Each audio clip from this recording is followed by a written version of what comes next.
Assalamualaikum warahmatullahi wabarakatuh. Selamat berjumpa kembali pemirsa CNBA Channel. Hari ini kita kembali akan bincang-bincang terkait hukum Islam, yang mana pada kali ini kita akan membahas tentang lingkungan. Kenapa malam ini kita membahas tentang lingkungan? Karena kami mencoba menjawab dari pertanyaan yang ada warga yang berada di Tulang Bawang, yaitu Bapak Yusuf. Namun sebelum kita bincang-bincang, karena di studio telah hadir sebagai pembicara, sebagai narasumber, yaitu Ustadz Agus Setiawan, kita sapa terlebih dahulu beliau. Assalamualaikum warahmatullahi wabarakatuh, Pak Ustadz. Waalaikumsalam warahmatullahi wabarakatuh. Bagaimana kabarnya Pak Ustadz di era pandemi ini, Pak? Alhamdulillah sehat. Ini kami meminta waktunya Pak Ustadz untuk bincang-bincang terkait hukum Islam. Namun sebelum kita bincang-bincang Pak Ustadz, kita simak dulu video dari Bapak Yusuf. Baik pemirsa, sebelum kita bincang-bincang terkait lingkungan ini, kita simak video penanya dari Bapak Yusuf yang berada di Tulang Bawang. Assalamualaikum warahmatullahi wabarakatuh. Nama saya Muhammad Yusuf dari Uni 2. Ingin menanyakan kepada Ustadz di channel CNBA. Yang ingin saya tanyakan adalah bagaimana hukumnya makan lingkungan, sedangkan di lingkungan kami biasa mengadakan makan lingkungan bersama-sama. Sementara ada yang mengatakan bahwa makanan lingkungan itu makanan tidak syar'i. Sekian pertanyaan dari saya. Akhiri, wassalamualaikum warahmatullahi wabarakatuh. Demikianlah pemirsa video dari Bapak Yusuf yang berada di Tulang Bawang. Jadi begini Pak Ustadz, kita langsung saja bincang-bincang Pak Ustadz terkait lingkungan yang telah ditanyakan Bapak Yusuf tadi. Beliau menanyakan bagaimana hukumnya memakan ingkung kenduri. Karena ada pendapat yang mengatakan bahwa ingkung itu makanan yang tidak syar'i. Mungkin ini terkontaminasi dengan masalah telepon syar'i kemarin. Jadi maksudnya tidak syar'i itu sebagian orang meyakini bahwa ingkung ini merupakan makanan sesajen buat makhluk gaib. Jadi titik beratnya, apakah pantas makanan makhluk gaib ini dimakan oleh orang muslim? Gimana itu Pak Ustaz? Baik, Assalamualaikum warahmatullahi wabarakatuh. Selamat berjumpa pemirsa di CNBA Channel. Langsung saja menanggapi pertanyaan dari Bapak siapa tadi? Bapak Yusuf. Bapak Yusuf terkait hukum masalah lingkungan syar'i atau tidak untuk makhluk gaib atau tidak. Maka saya jawab bahwa dugaan yang mengatakan bahwa ingkung itu untuk sesajen itu dugaan yang keliru. Kenapa saya berani menyatakan dugaan keliru? Karena saya sendiri pelaku yang hobi makan ingkung. Jadi bukan untuk makhluk gaib tapi untuk orang-orang yang hidup. Nah, biasanya ingkung itu digunakan di acara-acara majelis-majelis zikir, majelis pengajian gitu ya, kenduri, maka disebut kenduri. Satu ayam dimakan rame-rame gitu. Nah, ini kategorinya syar'i atau tidak? Sangat syar'i. Jadi ingkung itu makanan yang sangat syar'i. Alasannya syar'i apa? Satu, hewan yang dimakan itu hewan yang halal, ayam. Kecuali kalau misalnya hewan yang dipakai ingkung itu hewan yang haram, misalnya buaya, ingkung buaya atau ingkung ular, lah itu makan juga kesulitan. Nah, makanya kita juga sudah kesulitan. Jadi ayam atau ya paling kalau ada mungkin ya kambing, mungkin itik atau bebek. Nah, itu bisa juga untuk ingkungan. Jadi secara ya hewannya halal, yang nyembelih orang muslim. Kemudian ingkung itu cara mematikan hewannya ya disembelih, penyembelihnya muslim, dan ketika masak kotorannya dibersihkan sehingga tidak najis, jadi hukumnya halal. Nah, makanan itu syar'i dan tidak syar'i itu sebenarnya ukurannya kehalalannya saja gitu loh. Ya sebagaimana yang diterangkan tadi, jadi tidak terkait dengan nama itu ya. Nama itu mungkin kalau di daerah Pulau Jawa mungkin namanya ingkung, tapi kalau mungkin di Sumatera Barat, di Medan, makan ayam satu untuk rame-rame itu mungkin pengistilahannya berbeda. Jadi tidak bisa penyebutan tidak syar'i karena namanya tidak Arab, itu keliru gitu ya. Ya harusnya untuk meneliti kehalalan suatu makanan itu bukan dari melihat namanya, tetapi diteliti zatiyahnya dan proses masaknya itu. Dan kalau ayam itu ingkung itu halal, saya kira itu. Selama penyembelihannya benar, Pak Ustadz ya, tata cara Islam itu halal. Penyajiannya secara tata cara Islam itu halal, Pak Ustadz ya. Kemudian ketika makanan itu kan tradisi, Pak Ustadz ya, ingkung itu. Ketika makanan tradisi ini dijadikan kebiasaan non muslim tertentu, kemudian apakah boleh umat muslim ini ikut memakannya? Karena ini kan sebenarnya bukan tradisi muslim. Oh gitu. Jadi ketika ada makanan digunakan oleh umat non muslim tertentu, apakah boleh juga dimakan oleh umat muslim gitu ya? Jawabnya sangat boleh gitu ya. Kalau makanan itu standarnya bukan Arab tetapi dari kebiasaan masyarakatnya.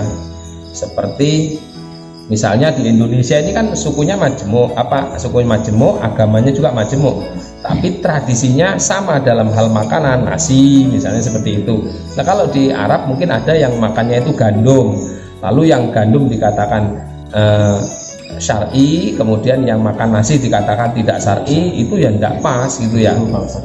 Jadi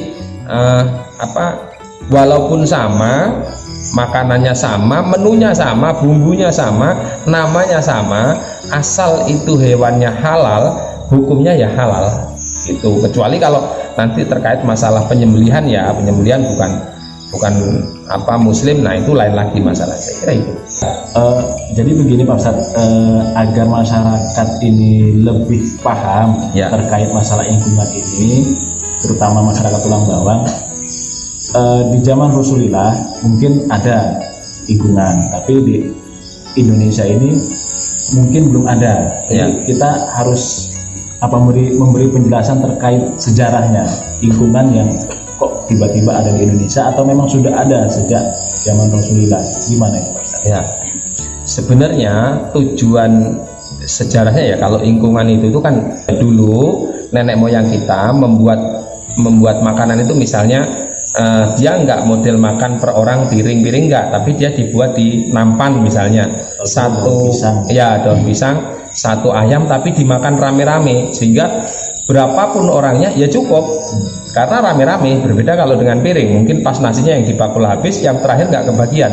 Tapi kalau di ingkung ini ya semuanya bisa merasakan. Nah, jadi bisa disimpulkan bahwa makan ingkung itu adalah makan secara bersama-sama, yang ini termasuk sunnah Rasulullah Shallallahu Alaihi Wasallam, karena ada hadis yang berbunyi fajtami'u ala ta'amikum wadhkuru ismallahi yubarak lakum fihi. Berbareng-barenglah kalian masalah makanan gitu, dan sebutlah asma Allah, maka kalian akan diberkahi pada makanan itu. Nah, artinya makan bareng-bareng itu secara literasi hadis hukumnya sunnah, dan ingkungan itu kan makan bareng-bareng, maka dapatlah hukum yang sama, hukumnya sunnah. Itu seperti itu. Berarti makanan itu, ingkungan itu mendapatkan keberkahan Pak Ustadz ya? Mendapatkan keberkahan. Hadisnya berbunyi demikian Mas. Iya. Kemudian gini Pak Ustadz, terkait di dua ini masalah makan bersama ya. Ya. Nah, sekarang kan lagi musim hajatan ini Pak Ustadz, Ya. di Tulang Bawang ini.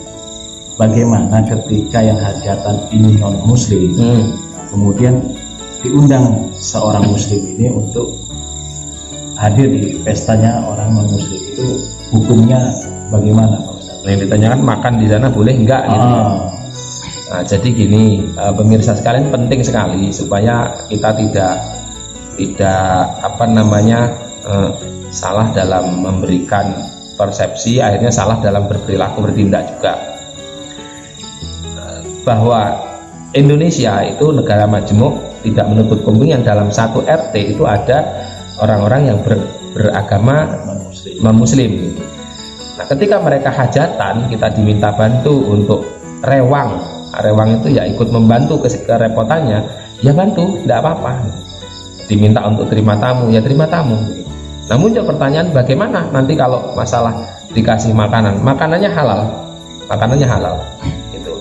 Nah, kecuali makanan-makanan yang tadi sudah saya bahas, bahwa makanan-makanan yang dia harus disembelih dulu, dan itu pun nggak serta-merta gitu ya. Nah, jadi kalau kita menghadiri suatu acara hajatan, sohibul hajatnya non muslim, itu dugaan kita kuat kemana gitu loh. Kita punya keyakinan kuatnya kemana? Ini yang masak siapa, muslim atau non muslim gitu loh.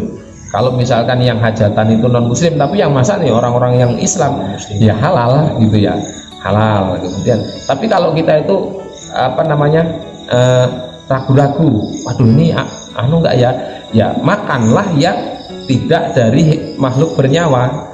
Nah, misalnya buah-buahannya, minum, atau ya snack-snack, nah itu tidak apa-apa gitu loh.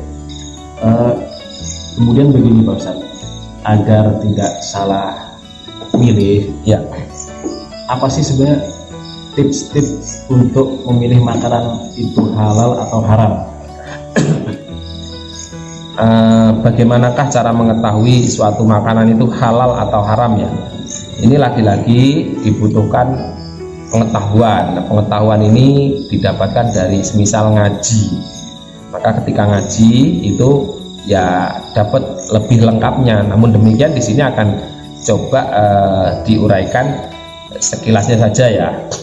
Satu, bahwa apa yang ada di dunia ini, makanan-makanan apa saja yang di dunia ini, hukum asalnya adalah halal. Gitu. Ini sebagaimana kaidah usul fikih para ulama, dikatakan al aslu fil asya al ibahah hatta yadulat dalilu ala tahrim. Hukum asal sesuatu itu adalah mubah atau halal sampai ada dalil yang menerangkan itu haram. Jadi segala sesuatu yang ada di dunia ini hukumnya boleh dimakan kecuali ada dalil-dalil yang melarangnya. Semisalnya berbahaya, makan batu, makan seng, makan besi, lah itu kan jadi debus itu. Itu bahaya. Nah, bahayanya ini jadi dilarang oleh syariat. Kemudian termasuk lagi, atau ada dalil yang melarang di dalam Al-Quran, semisal itu hurrimat alaikumul maitatu wa damul lahmul khinzir wa ma walahmul khinziri wa ma uhilla li ghairillahi bihi, dan seterusnya. Diharamkan bagi kalian makan bangkai, terus darah, daging babi, kemudian hewan yang tercekik dan seterusnya. Itu ada di dalam Al-Quranul Karim. Nah, ini kan penjelasannya harus panjang ya, nggak bisa didapatkan sekilas saja. Tetapi saya memberikan kesimpulan begini bagi para pemirsa yang mungkin masih bingung. Ketika kita mau makan sesuatu dan kita yakin halal, insya Allah halal. Tapi kalau kita itu ragu-ragu, sebaiknya nggak usah dimakan. Itu untuk apa namanya, menghindari terjatuh dalam perkara yang haram tadi. Jadi makanan itu pengukuran atau barometer makanan itu halal itu bukan makanan yang pernah dimakan oleh Nabi. Itu ya, bukan makanan yang dimakan oleh Nabi. Kalau ada orang memberikan kriteria bahwa makanan syar'i harus makanan yang pernah dimakan oleh Nabi, maka hampir dipastikan di Indonesia ini banyak makanan yang tidak pernah dimakan oleh Nabi gitu loh ya. Nanti lalu disebut makanan tidak syar'i kan gawat. Di sini ada bakso, somai, ada soto, rawon, pecel, itu nggak pernah di zaman sahabat ada. Kalau itu dihukumi tidak syar'i dan haram makan itu, ya marilah kita orang Indonesia ini nyemplung neraka rame-rame kan begitu. Sebenarnya sepi nanti. Nah, jadi ukurannya bukan harus pernah dimakan Nabi, dimakan sahabat, tidak. Tetapi secara dalil tidak diharapkan bahan-bahannya, proses-prosesnya, maka itu halalan thayyibah. Saya kira demikian. Baik Pak Ustadz, terima kasih atas penjelasannya terkait pertanyaan dari Bapak Yusuf. Semoga Bapak Yusuf sudah bisa memahami, dan jika masih belum paham nanti bisa, kata Pak Ustadz tadi, mengaji Ya. terus mengaji, menambah ilmu agar kita tidak tersesat. Baik, demikian Pak Ustadz, terima kasih atas waktunya, atas kesediaannya, mohon maaf atas kekurangannya. Saya akhiri. Assalamualaikum warahmatullahi wabarakatuh. Waalaikumsalam warahmatullahi wabarakatuh.